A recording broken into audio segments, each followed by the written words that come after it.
આખરે દીકરો એમની માને લેવા આવી ગયો. જી હા, 2 દિવસ પહેલાં જે વિડીયો વાયરલ થયો હતો એનો દીકરો લેવા આવ્યો છે. જુઓ, સાંભળીએ.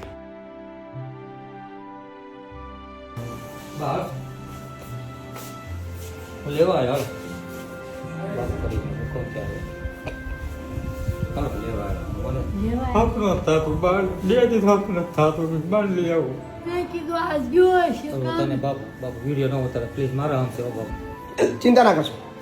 બા રોતા નહીં. હવે વિડીયોમાં તમને ખબર છે બધામાં બદનામ થઈ ગયો એટલે બા રોતા નહીં. હું તમને હાઈ હું તમારું ધ્યાન નહોતો રાખતો બા રાખતો તો મેં કીધું મારો છોકરો બહુ રાખતો.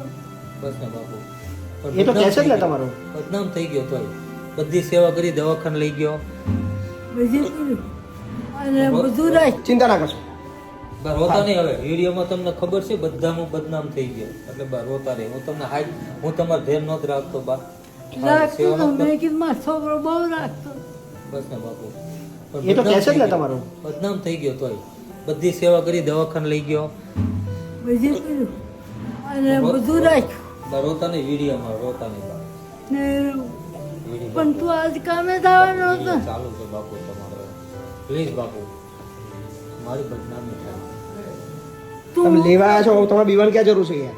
ના ના જે પરિસ્થિતિ સમજી ગયો હવે લઈ જાઉં છું બાને અને હું જીવું ત્યાં સુધી બાની સેવા કરીશ અને માથી વધારે કાંઈ નથી.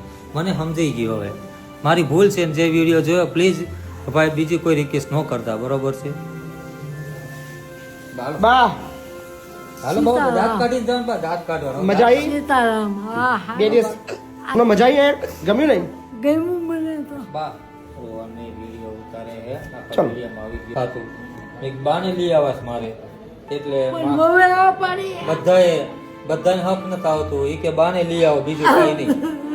બાપુ વિડીયો ન ઉતાર પ્લીઝ તમને મારા કામ છે બાપુ હું બહુ બદનામ થઈ ગયો છું. મારા ભાઈ, તમે લેવા આવ્યા છો અને સારી વસ્તુ છે. હા આમાં તમારે ક્યાં ગભરાવાની જરૂર છે? મને બધું કઈ બધા હાલો.